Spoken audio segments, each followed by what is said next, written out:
So for the very start, I'm going to show you the tile that I'm reading today. Hope you see it. It's called The Path. Okay. I have a lot to say about this one and only single tile, which comes from Red, Blue, Black and White Storm Oracle art collection that I channeled while being tuned into the storm that happened in Arizona quite recently. And how it came to me, well, somebody streamed it. So, this tile is called The Path. The very basic energy of that tile that I sense in the air is the energy of anticipation. It's this energy of waiting for the storm to come. Feeling of crispiness that you get when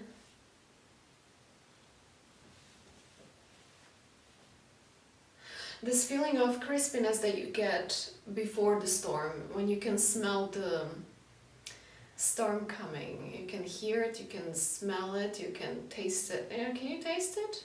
If you have a synesthesia, you certainly can.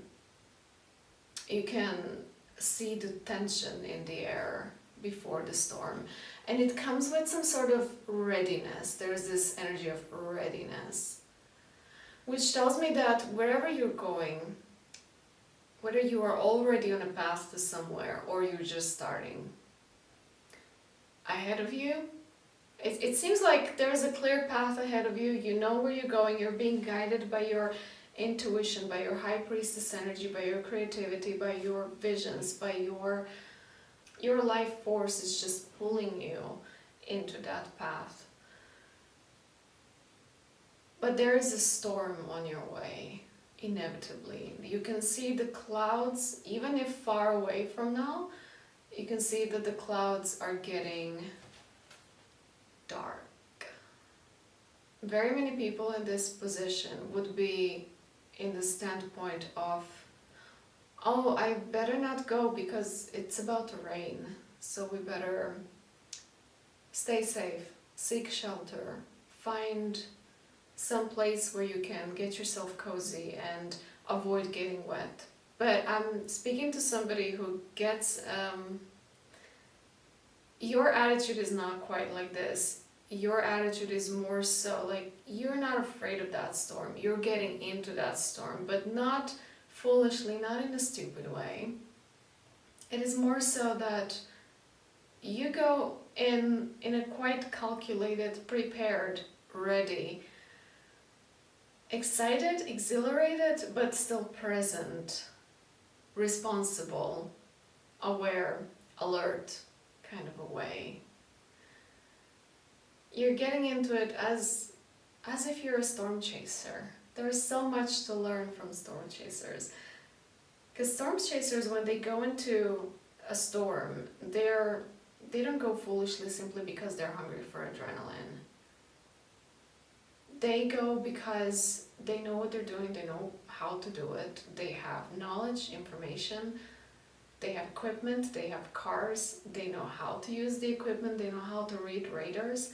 They have presence in their body that allows them to be present with this high voltage of adrenaline that they get when they find themselves face to face with extraordinarily powerful force of nature.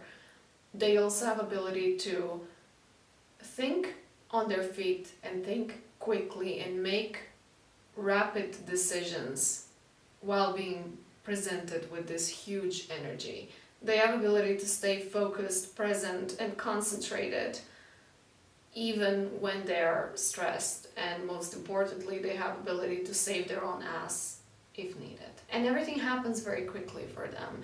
The whole storm chasing thing might be several hours, and it's also very taxing on the physical body. But the storm chaser is prepared mentally, physically, financially, technically, skillfully, spiritually, even if I don't know if many of them are even consciously doing this for spiritual reasons. That's the preparedness that I sense you're having while going into your life, into something that you directed yourself towards, whatever path that you're on, discovering something, creating something, living something, bringing something into being.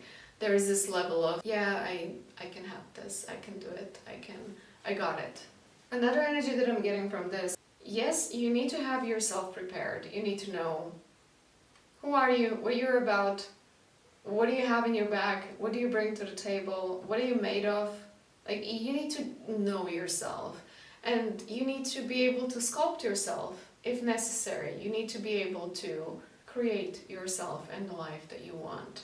However, although that might be the ultimate goal, and although that might be something that you're doing for yourself and telling to yourself, flattering things like you are the god of your universe, you are the creator of your reality, you are the chosen one, you are the royal something, you are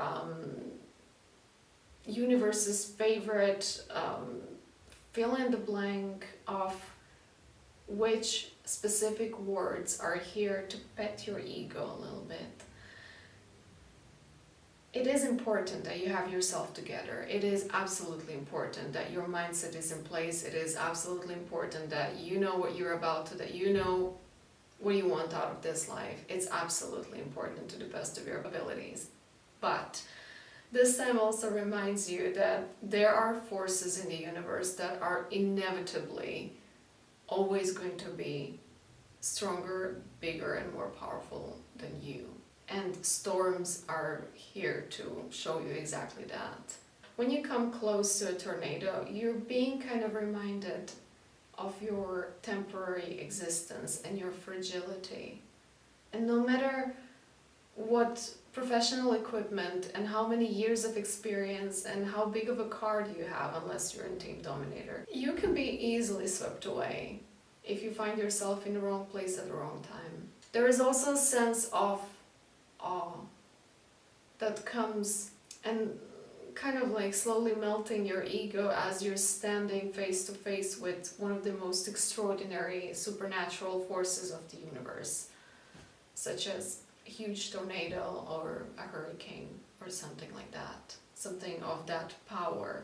It leads you into the point of finding balance in between who you are as an individual and the structure of your being and your connectedness to the Mother Nature and the planet that is infinitely greater than your individual experience. It also reminds you to appreciate your temporary experience because it's temporary at the end of the day. This time I also invite you to practically connect with the nature, change the scenery, go somewhere where you can actually see something that you normally don't, and or introduce yourself or be open to interacting with forces of nature, whether that be landscapes, weather phenomenons, places of earth, or animals. Whatever calls to you, whatever speaks to you, give it a chance to just inform you about life, to enrich your life experience. You know, one more thing about storm chasers, when they go into the storm, they don't go against the storm. They don't go into the storm wishing and hoping that the storm doesn't happen because it kills so many people, because it has potential to destroy communities and buildings and life and cause a lot of damage on all possible level. Material damage, financial damage, emotional. It can destroy literally everything. When they go into the storm, they kind of become a part of an ecosystem. So the storm is happening and doing its own magic. And the storm chasers, they come and they learn how to dance with the storm. They learn how to dance through knowing how to read a radar, how to use their equipment, how to communicate with one another, how to find themselves in the right place at the right time without causing traffic jams or without causing, I don't know, some other problems that they might encounter. They learn how to dance in order to fulfill themselves and their own personal needs of why they're doing this, which might as well be just an adrenaline need for adrenaline rush. it might be that they just truly admire the force of nature and enjoy taking part in scenery that isn't available to just anybody on the planet.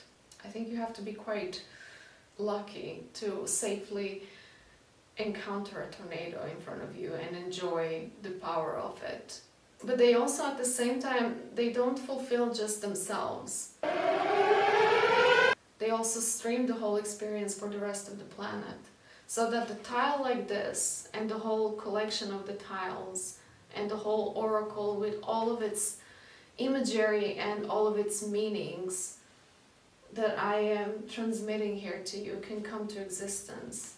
I'm on a completely other side of the planet. We don't have tornadoes here. But I'm very well tuned in to the energy of storms for quite some time, thanks to people who do their job, who literally play a part in this, I don't even know how to call it. Is ecosystem the right word? Yeah. I'm also feeling the change, which goes in all possible directions. Change of scenery, change of view as a result of going on the path, change in perception, change in landscape, internal landscape.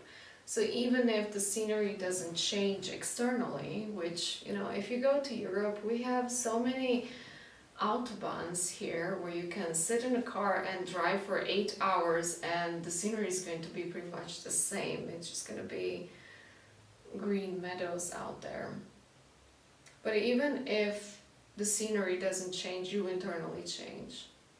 The energy level you have at the beginning of the trip is not the same like the energy level you have at the very end, to say at least. So I'm speaking now specifically to people who are tired and bored of their life scenery, where it seems as if you are kind of, I'm not gonna say stuck, but you've been for a while in some life section where it seems as if it's same old and nothing is really changing, although there are changes for you happening through you and around you, but you kind of get this sense that you're not satisfied with what you see.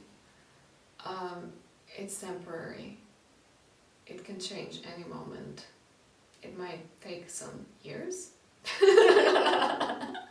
even, but it can also change on the very same day.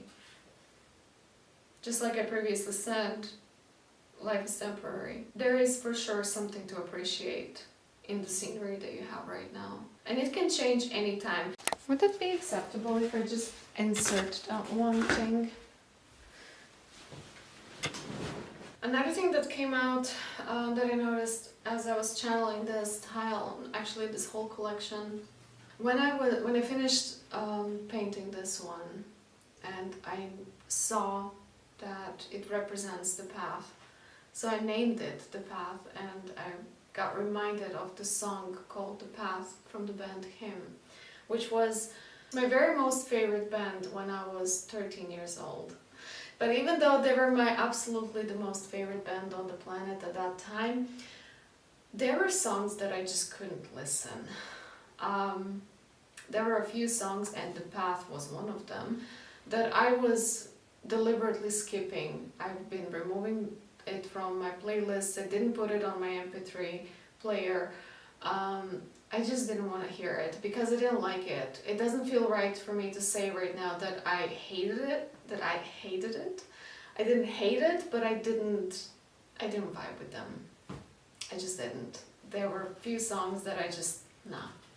But then when I was 26 years old, I decided to re-listen the whole discography of him. All the albums that I knew, and all the albums that I didn't, because I didn't listen in the meantime all the time, consistently. And so I re-listened The Path again, 13 years later, literally half-life later. And at this point, when I was 26, I loved it. It was my favorite song for quite some time, and it was playing on repeat. I even remember that I went hiking once, and on the path, I was listening to the song The Path on repeat while I was hiking. That song was charging me with energy, but it also made me cry and made me be in awe of how beautiful it is. I loved it.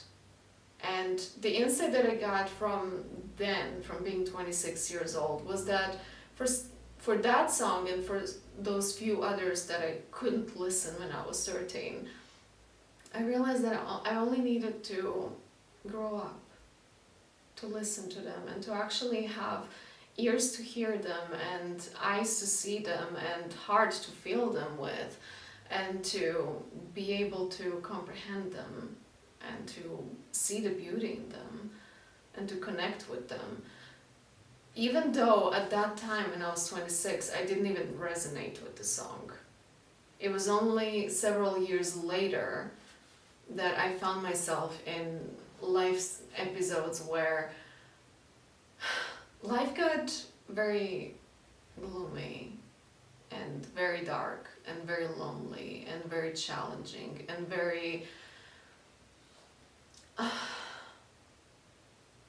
deeply complex, with a component of nobody really being physically there present to personally witness what I was going through. There were such empty moments of life.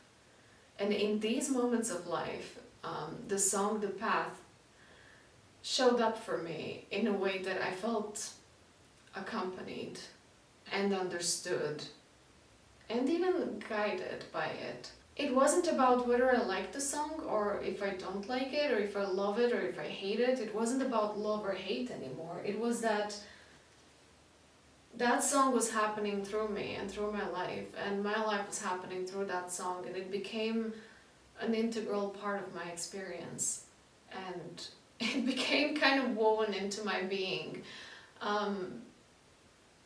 Yeah, it's just an example of how the path changes as you go with it, and how you change as you go on the path.